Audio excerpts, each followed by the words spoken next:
Qui dit septembre dit rentrée et pour la première fois de ma vie, j'ai pas de rentrée. Comment ça va les copines? Aujourd'hui on se retrouve dans une vidéo podcast vibe voiture à la Madeleine Hardy et je voulais un peu cette semaine parler un peu de la rentrée, de la Gen Z, de la pression de la vingtaine, du travail, du monde du travail, de l'entrepreneuriat, enfin bref de tous ces sujets-là. J'ai pas préparé le script de ma vidéo, j'espère que je vais pas partir dans tous les sens et tout. C'est vrai que j'ai un peu parlé de ce sujet notamment dans 3 vidéos, donc dans mes 2 vidéos chômage et dans ma vidéo alternance. Donc voilà, c'est mon premier podcast, donc bon c'est un test, hein. Vraiment cette vidéo c'est une vidéo test, après on verra si j'en ferai d'autres par la suite, j'en sais rien, dites-moi en commentaire. Mais voilà, je t'invite à mettre des écouteurs, de faire ton petit ménage, de faire à manger ou juste de me regarder. Regardez, j'ai fait mes ongles, je les fais jamais. Je vous mettrai le lien en barre d'infos, c'est Roxy Nails Paris. En gros c'est des faux ongles mais que tu poses toi-même, franchement c'est pas mal. J'aime trop, ça fait trop féminin. Je me suis préparé mon petit café glacé. Bon, pour celles et ceux qui me connaissent pas, je vais me présenter un peu. Je m'appelle Inès, j'ai 24 ans et j'ai fini mes études il y a un an environ. Pour retracer un peu mon parcours scolaire, donc j'ai fait un bac littéraire. C'était trop bien, vraiment j'ai trop aimé cette filière. Ensuite, je savais vraiment pas ce que je voulais faire. À Parcoursup, j'ai postulé dans plein de trucs. J'ai postulé dans du droit anglo-américain, je crois une fac de cinéma. Je crois que j'avais postulé dans ça, dans des facs de langue genre LLCCER et LEA. Et j'ai aussi postulé dans un BTS commerce international. Et finalement, j'ai choisi le BTS Commerce International parce que je trouvais que c'était une filière assez générale et que ça pouvait me permettre par la suite de réfléchir à ce que je voulais faire. Personnellement, aller dans une fac de langue, ça allait trop me restreindre au niveau des choix, vous voyez. Donc, j'ai préféré faire une filière assez générale et je regrette pas. Franchement, c'était super bien le BTS Commerce International, surtout la première année. La deuxième année, c'était assez dur, je trouvais. J'ai appris tellement de choses que j'avais pas appris dans mon bac L. Et ce qui était bien dans ma classe, c'est qu'il y avait tellement de filières différentes. Si j'étais la seule qui était en bac L, il y avait bac ES, bac S, STMG, il y avait des gens qui venaient de la fac d'histoire géo, enfin, et c'était trop bien, genre vraiment cette classe, surtout en première année, c'était incroyable. Je me suis fait des amis qui sont encore mes amis encore maintenant, et ce que j'ai kiffé dans mon BTS Commerce International, c'est que la première année, t'as un stage à l'étranger obligatoire, donc moi je l'ai fait à Londres, et voilà, maintenant Londres c'est trop ma ville de cœur, j'aime trop. Bref, et à la fin de ce BTS, je me suis dit, bah, c'était bien, mais en fait, c'est pas une filière où je pouvais exprimer ma créativité. C'était trop factuel, trop contrat, etc. Vous voyez ce que je veux dire? Donc, j'ai décidé de me diriger vers marketing communication.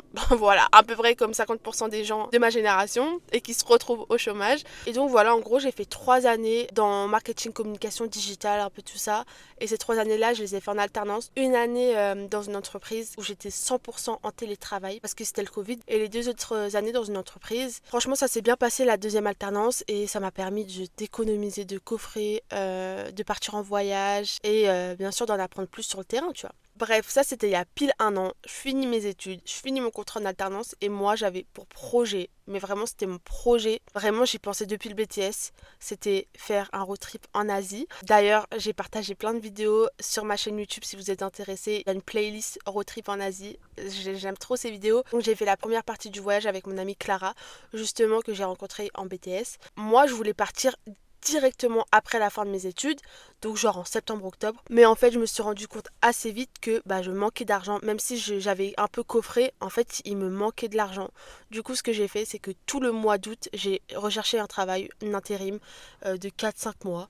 Et incroyable, Dieu merci, j'ai trouvé. J'ai trouvé, mais vraiment. C'est-à-dire que le 4 septembre, je quittais mon alternance et le 5 septembre, j'étais déjà dans une nouvelle entreprise. En fait, je pensais pas qu'une simple intérim qui allait me permettre de coffrer de l'argent pour mon road trip allait me mettre dans le mal. En fait, je sais qu'il y a tellement pire dans le monde du travail, mais cette expérience en intérim, ça a été ma pire expérience professionnelle. Et vous voyez, j'ai vécu des choses, j'ai vécu des remarques dans mes années d'alternance et même avant. Mais alors cet intérim, putain, j'étais en déprime, j'étais... Oh là là, c'était horrible. Franchement, premier mois de taf, j'arrive. Je trouve que les missions sont assez simples. C'est-à-dire que ça casse pas trois pattes à un canard, c'est ça? Bref, c'est pas... Pour moi, c'est pas des missions de ouf. Franchement, ça va, c'était pas dur, quoi. Pour vous résumer, ma responsable, elle aimait trop taper du poing sur la table. Elle engueulait ma collègue. Genre, en fait, pour moi, c'était de l'abus de pouvoir. Genre, comment tu parles? Vraiment, j'arrivais pas à comprendre comment on pouvait parler comme ça à ses employés, à ses collaborateurs. Genre, ouais, j'ai tapé du poing sur la table. C'est pas comme ça! Hein. Désolée, je trouve ça trop gênant. Vraiment, j'aime pas le mot gênant, mais alors là, c'est très très gênant. Un jour, on était en pleine réunion, ma responsable, elle a commencé à nous dire, à moi et une alternante, ouais, j'ai entendu qu'un collègue a dit à propos de vous deux, mais alors, je dirais pas qui, mais c'est une de vous deux, le collègue a dit que l'une d'entre vous était trop sur son téléphone. Tu vois, si tu veux parler français, dis les termes. Dis les termes. Alors, soit tu me prends moi et qui suis trop sur son téléphone et tu me prends à part, ou soit tu prends l'alternante et tu lui dis. Après, il y a ce qu'on appelle le bon soupçon. Moi, parfois, j'étais au téléphone parce que j'étais en contact avec un prestataire. Et parfois, je lui envoyais des messages parce que je préfère envoyer des messages que appeler. Mais bref. Mais parfois, je l'appelais. Il y a aussi le bon soupçon. Soit tu parles français à la concernée, ou soit tu fermes ta bouche. Elle aimait trop faire ça. On est tout en réunion, elle va lâcher des pics. Un jour, on était tout en réunion, elle m'a engueulée, mais genre comme une mère engueule sa fille, parce qu'en gros, j'étais en retard sur un projet. Certes, je suis en retard sur un projet, j'ai mal fait les choses, mais tu peux pas engueuler quelqu'un comme ça devant tout le monde, genre. C'est humiliant de ouf. Et je trouvais, bref, qu'il y avait grave de l'abus de pouvoir, qu'il y avait grave de l'hypocrisie. L'alternante, j'avais trop de la peine pour elle parce que c'était une petite alternante, tu vois, qui commence dans le métier. Je pense que ça a dû la dégoûter, genre. Elle était hyper solaire et tout, vraiment. Je vous jure qu'après 1 ou 2 mois, elle a commencé à s'éteindre. C'était plus la même, je vous jure. Un jour ou 2 jours avant sa période d'essai, enfin, la fin de sa période d'essai, elle a été virée. Elle a été virée, moi je me suis dit, putain, je vais me faire virer ou quoi? Après, bah, il y a une nouvelle alternante, mais j'ai entendu dire que après 6-7 mois, un truc comme ça, elle a démissionné. Ah, voilà. Et moi, il faut savoir que mon poste, je remplaçais quelqu'un qui était parti pour burn-out. Voilà. Et autre chose, on n'arrêtait pas de mentir sur moi. En fait, à chaque fois, il y avait des collègues ou des gens qui rapportaient à ma responsable, par exemple, que je disais pas bonjour. Je le jure que je suis pas quelqu'un comme ça. Moi, ok, tu peux me dire que je suis introvertie, timide, pas sociable et tout. Et tu peux pas dire que je suis impolie. Je dis toujours bonne journée, bonne soirée, bon appétit, merci. Ouais, ça c'est la base, tu vois. Le fait qu'on me calomnie sur la place publique, non, ça c'était vraiment, je pense, le coup de massue. En fait, vu que je suis hypersensible aussi, ça y joue, tu vois. Vraiment, je n'en pouvais plus. J'ai hésité plein de fois à démissionner et tout, mais en fait, à chaque fois, je signais des contrats de 1 ou 2 mois. À chaque fois, je me disais, ok, 1 mois à tenir, ok. 2 mois à tenir. Ce mois-ci, il va me servir pour me payer l'iPhone. Ce mois-ci, il va me servir pour payer mon billet d'avion. Ce mois-ci, il va me servir pour payer mon drone. En fait, j'avais vraiment mon projet du road trip en tête. Je pouvais pas dire non. Il y a tellement de situations comme ça. Par exemple, il y a des gens qui ont une famille à nourrir, qui ont un loyer à payer, des factures à payer, mais elles sont dans une entreprise toxique et elles peuvent pas partir du jour au lendemain, tu vois. Moi, je serais tellement le genre de personne qui dirait faut que tu te places en priorité. Si t'es pas bien dans ce travail, faut que tu quittes. Mais après, tu vois, il y a la réalité. Si t'as des factures à payer, des enfants à nourrir, un projet de road trip, tu vois, c'est pas vital. Mais j'avais ce projet-là depuis des années. Je m'en souviens, un jour, ma responsable, elle m'a dit je suis désolée, on va pas pouvoir te recruter en CDI. Parce que, en gros, je sais pas pourquoi, elle pensait que j'étais venue ici pour un CDI, tu vois. Je croyais que j'allais rester 2 ans, 1 an. Moi, non, j'allais rester 5 mois après, ciao, tu vois. Alors, quand elle m'a dit ça, j'ai fait ouais, bah c'est pas grave, genre, j'étais en mode, qu'est-ce qu'elle raconte? Je crois que je vais. Et même si j'avais pour projet dans ma tête de décrocher un CDI dans une entreprise, je vous jure que j'aurais dit non.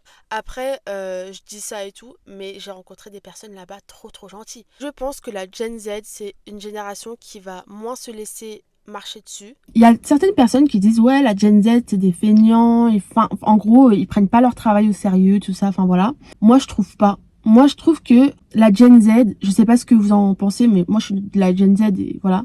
Moi je trouve que c'est donnant-donnant. Tu me respectes, je te respecte. Par exemple, au début de mon entreprise, de mon truc, j'étais hyper sérieuse dans le taf, vraiment comment on dit dedicated là, dévouée. Bilingue. Non, je rigole. Bref, j'étais dévouée et tout. Et je vous jure que quand on a commencé à manquer de respect, vous jouez à ça, je vais rien faire de mes journées. Ouais, bah oui.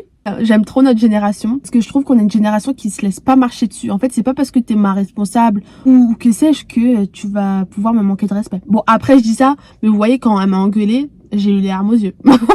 Voilà, c'est ça aussi la réalité des choses. Je pense que maintenant, on a des critères, tu vois. Avant, je trouvais que c'était les employés ou les candidats qui devaient prouver qu'elles étaient assez bien pour l'entreprise. Maintenant, je trouve que la tendance s'inverse. C'est l'entreprise qui doit montrer, prouver au candidat ou bref à l'employé quoi. Il faut qu'il reste. Et pourquoi? Parce que maintenant, la Gen Z, il va pas mettre sa vie professionnelle, son travail en top 1. En top 1, on va mettre, enfin après ça dépend des situations et tout, etc. Mais en top 1, on va mettre notre vie personnelle, notre bien-être mental, notre bien-être physique. En fait, on va se mettre en priorité, en tout cas pour moi. C'est pour ça que j'ai l'impression qu'on est une génération qui va moins avoir du mal à faire un abandon de poste, un arrêt maladie, à démissionner, on ne se laisse pas manquer de respect. En fait, c'est ça. Et j'ai l'impression qu'il y a beaucoup d'entreprises, beaucoup de personnes qui traitent les gens comme des chiens juste parce que leur poste est plus haut que la personne. Et c'est l'une des raisons pour laquelle je suis au chômage. Parce que je suis au chômage vraiment par choix. C'est pas parce que je trouve pas de travail, hein. C'est parce que je ne veux pas retourner dans une entreprise, vivre ce que j'ai vécu. En fait, j'ai peur. Je vous jure que j'ai peur, tu vois, de retomber parce que j'étais mal, tu vois. Genre, j'étais vraiment mal et je veux plus que un taf me mette dans des états pareils juste pour de l'argent, tu vois. Bref, du coup, ce dans le temps. Après mon road trip en Asie, je suis rentrée en France, donc vers juin. J'ai passé mon été en France tranquillement, donc cette année-là. Je suis partie en Algérie, j'en ai fait une vidéo d'ailleurs. Et arrive le mois de septembre. Le mois de septembre égale rentrée, égale travail, égale tout ça. Et moi, personnellement, j'avais aucun projet. Mais j'ai quand même des projets et des rêves qui nécessitent de l'argent. Et pour avoir de l'argent, il faut travailler. Sauf que moi, je suis trauma du monde du travail, de tout ça. Donc je me suis dit, ok, bon, je pense que la meilleure solution, ça va être en freelance et pouvoir vendre mes services en fait. Je vous avoue, j'étais en mode, ouais, plus tard, tranquille. Mais en fait, il y a ce qu'on appelle la pression. La pression de la vingtaine, la pression de soi et la pression des autres. Personnellement, je me mettais pas trop la pression. J'étais en mode tranquille, je suis jeune. Moi, j'ai 24 ans, faudrait un peu peut-être se bouger. Mais en fait, moi, je suis quelqu'un qui fonctionne par déclic. Mais en fait, autour de moi, c'est pas comme ça. Faut savoir que moi, j'habite chez mes parents. Voir sa fille ne rien faire à la maison, c'est compliqué. C'est très, très compliqué. Et moi, pour vraiment essayer de leur fermer les yeux, ce que je fais et ce que je fais toujours, ménage à fond, je fais la cuisine, vraiment une fille au foyer. Après vraiment je fais ça avec par plaisir parce que je suis toute la journée à la maison, bien évidemment je vais faire à manger et le ménage, enfin je vais m'occuper de la maison, genre logique tu vois. Pour moi c'est normal et en plus j'aime bien faire ça. Donc au début voilà ils étaient contents, c'est bien, t'as fait à manger, enfin bref normal quoi. Et en même temps c'était l'été et tout. Mais à partir du mois de septembre, waouh, une pression que je comprends parce que ta fille n'a pas de vision de son futur, donc tu stresses, tu vois, et quand tu fais des enfants, bah bien sûr tu les élèves et tout, mais t'as envie qu'ils volent de ses propres ailes. Ouais, bah on veut me tèche de chez moi. Exactement, on veut me tèche. Non, je rigole. Non, on veut pas me tèche, mais on veut que bah je gagne mon propre argent, et enfin que je fasse ma vie, tu vois. Mais non, mais moi je veux rester chez mes parents. Bref, donc pendant le mois d'août, pendant le mois de septembre, on me mettait grave la pression, mais genre on m'engueulait, tu vois. Ouais, demain, c'est le 2 septembre, faut que tu te bouges. Ah! En fait, moi, je marche pas avec la pression, moi, je marche au déclic. Par exemple, petite anecdote sur moi, le permis, moi, je l'ai eu à 23 ans, bon, cette année, quoi. Et je suis dessus depuis que j'ai 19-20 ans, tu vois. Et bref, à chaque fois, on me mettait la pression, ouais, faut que t'ailles faire tes heures de conduite, ouais. Et en fait, j'ai abandonné parce que c'est pas comme ça que je fonctionne et j'ai repris mes heures de conduite quand moi je l'ai voulu et quand moi j'en avais marre de pas avoir le permis, tu vois. Et c'est là que je l'ai eu. C'est pas grâce à la pression, c'est grâce à moi en fait. Et donc bref, j'avais la pression de mes parents, j'avais la pression des autres membres de ma famille, c'est-à-dire que par exemple, je vais dans une fête familiale, un anniversaire, bref, où je vois mes tantes, mes oncles et tout. On me parle de quoi? On parle de moi, de mon chômage, du travail, etc. Ce que je comprends, tu vois. Mais en fait, c'est pas parce que vous m'en parlez H24 et à chaque fois qu'on se voit que je vais bouger, genre. Faut arrêter, en fait, de mettre la pression aux gens. Même si c'est pour mon bien et tout, ce que je comprends. Mais à un moment donné, j'ai 24 ans. Ok, je suis un peu perdue dans ma vie, c'est vrai. Mais tranquille. Genre, je suis grande. Tu vois, je suis une grande fille. Mais après, c'est pas pour autant que je vais rejeter leurs conseils ou quoi. Mais c'est vrai qu'avoir toujours quelqu'un qui vous parle dans vos oreilles, toujours quelqu'un qui vous met la pression, j'aime pas. Mais là, je vous avoue que toute cette pression, en fait, j'avais envie que les voix dans mes oreilles cessent. J'avais envie que ça cesse. Donc, je me suis dit quoi? Ok, bah en fait, je vais faire. Et là, c'est exactement ce qui se passe en ce moment. Je vais faire ce qu'ils me demandent. Pas ce qu'ils me demandent, mais de base, j'avais le projet de freelance. Je vous avoue, j'ai un peu... voilà. Mais là, je me suis dit, bon, ok, bon, je vais m'y mettre. Je vais le faire. Comme ça, les gens, ils pourront arrêter de me parler dans mes oreilles. Et voilà, donc c'est ce que j'ai fait il y a genre 2-3 semaines. J'ai commencé à travailler sur mon projet de freelance. J'ai déjà noté ce que je voulais vendre comme service. Donc tout ce qui est création de site web, le design de marque, donc tout ce qui est identité visuelle, charte graphique, logo. un peu de communication, création de flyers, etc. Même community management. Mais je déteste gérer les réseaux sociaux d'une marque ou de quelqu'un d'autre. Vraiment, j'aime pas faire ça. Moi, gérer mes réseaux sociaux, ma chaîne YouTube et tout, je suis tranquille, j'aime bien. Parce que c'est moi. Mais faire pour les autres, j'aime pas. Mais je l'ai quand même noté parce que je me dis, bon, ça peut peut-être me rapporter de l'argent. J'ai créé mon nom de marque, enfin d'agence, on va dire ça comme ça. J'ai créé ma signature mail, une adresse email professionnelle. Je suis en train de créer mon site internet. Je vous avoue que, en fait, j'aime bien. J'aime bien parce que avant, je vous avoue que, à part faire le ménage à manger et quelques vidéos YouTube par-ci par-là, bah en fait, je m'ennuie. Bah, je fais rien de ma vie, quoi. Vraiment, je fais rien de ma vie. Donc au début, c'était trop bien parce que je me reposais, j'étais tranquille et tout. Mais en fait, à un moment donné, et franchement, je pensais pas dire ça. Hein. Je pensais pas dire ça. Mais je ressens un petit vide, tu vois. Enfin, c'est bien, hein. C'est trop bien parce que tu te lèves quand tu veux le matin. Mais en fait, avoir ce mode de vie-là, sur le long terme, bah j'aime pas trop parce que bah tu commences à avoir une hygiène de vie qui est pas ouf. C'est-à-dire que tu te couches tard, tu te lèves tard. Mais en fait, c'est pas possible, tu vois. Ce mode de vie-là, il te rend un peu feignant. Pas feignant, mais slow life, tu vois, en mode tranquille. Je prends mon petit déj pendant 1 heure, je regarde la télé, gaga. Et en fait, la journée, elle passe d'une vitesse. Et t'as fait quoi de ta journée à part prendre un petit déj, regarder Desperate Housewives et faire à manger le ménage? Bah, t'as rien fait. Bref, j'avais un vide et tout. Et en fait, le fait d'avoir un petit projet comme ça, bah, je me dis, bon, ça remplit mes journées. Et franchement, j'espère que ça va le faire parce que, bon, après, qui ne tente rien à rien, mais j'aurais trop le seum de travailler pendant 1 mois à cadrer mon projet de freelance, on va dire, et que ça marche pas. Parce que il y a une étape qui va suivre après tout ça, ça va être chercher des clients. Et ça, je sais pas trop comment je vais m'y prendre. J'ai peur de pas avoir de clients et en fait, bah, j'ai pas de thunes, quoi. Et en fait, bah, ce projet de freelance, bah, hop, j'ai plus de projet.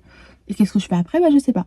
Après, tout ce qui est monde du travail, entreprise et tout, je dis pas non pour toujours, tu vois. Il y a cette petite voix dans ma tête qui me dit, j'aimerais quand même avoir d'autres expériences en entreprise, peut-être en start-up ou bref, une autre expérience. C'est pas parce que tu as eu 1, 2, 3 expériences catastrophiques dans le monde du travail que toutes les entreprises sont comme ça. Et voilà, j'aimerais retenter l'expérience. Alors que je vous jure qu'avant, j'étais trop mal, j'étais en mode non, plus jamais et tout. J'aimerais retenter l'expérience si mon projet de freelance, ça ne marche pas. Et après, il y a ce... En fait, après, j'allais dire quoi? Peut-être pourquoi pas femme au foyer. Mais gros, t'es même pas mariée, qu'est-ce que tu me parles? Et je vous promets que le projet de femme au foyer, ça m'a traversé l'esprit. Et franchement, ça me dérangerait pas du tout. Genre, si j'ai une activité à côté qui me permet de... Enfin, un loisir qui me permet de m'évader et que je passe pas toute la journée à la maison à faire du ménage et à manger, même si j'aime trop faire ça encore une fois, mais sur le long terme, bah, je crois pas que j'aimerais, tu vois. Mais en fait, ce que j'aimerais pas dans la vie de femme au foyer, c'est que, en fait, je dépendrais de l'argent de mon mari. Et ça, je vous jure que...